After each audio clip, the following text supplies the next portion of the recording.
ఇక్కడైతే కేరళలో వర్షం పడింది నైట్ బాగా. పొద్దున్నే టిఫిన్ చేసేసినాము. పొద్దున్నే పెళ్లి పనుల్లో అందరూ బిజీగా ఉన్నారు. మేమిద్దరు అయితే ప్రశాంతంగా దోశ తినేసి ప్రశాంతంగా ఇక్కడ కూర్చొని కబుర్లు చెప్పుకుంటా మీ ముందుకు వచ్చినాం అనమాట. అంటే ఇక్కడ ఏం పని మనకు తెలియదు కదా, మనం ఏం చేయలేము ఇక్కడ. ఎందుకంటే వాళ్ళ పద్ధతులు వేరే, మనం వేరే ఉంటాయి కాబట్టి మనకు అర్థమయ్యేలా. అందులో భాష అసలే రాదు మా ఇద్దరికి.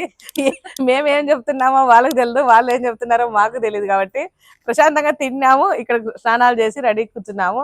ఇక్కడ వాతావరణం అయితే చాలా బాగుంది. ఎందుకంటే వర్షం వచ్చింటే ఈ చెట్లలో చాలా ఆనందంగా ఉందన్నమాట.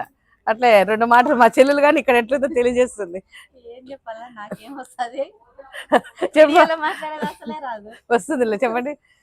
కేరళలో మాత్రం చాలా బాగుంటుంది క్లైమేట్ చూడడానికి. మీరు ఎవరైనా రావాలనుకుంటే ఖచ్చితంగా రావచ్చు. మేము కూడా వీడియోలో చూపించడానికి ట్రై చేస్తాము. కొన్ని వీడియోస్ అయితే పోస్ట్ చేస్తాము. అంటే రావాలంటే ఎక్కడికి వస్తారు పాప? మన ఇల్లు ఏమన్నా ఉందా ఇక్కడికి వచ్చేకి? అంటే కేరళ చూడాలంటే మీరు కానీ ఎప్పుడన్నా వచ్చి చూస్తే చాలా ఆనందంగా ఉంటుంది అనమాట. ఇక్కడ కొన్ని విషయాలన్నీ కొన్ని ఏమున్నాయి ఎట్లా అనేది కొన్ని ఏవైతే బాగున్నాయి అనేటివి కొన్ని తీసి మీ ముందుకు తీసుకొని వద్దాం అనుకున్నాం.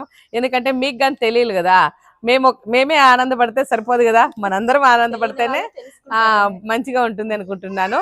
ఇక్కడైతే ఈ చుట్టుపక్కలే కొన్ని ఉన్నాయి, అవి కానీ మీ ముందుకు తీసుకొని వస్తాను.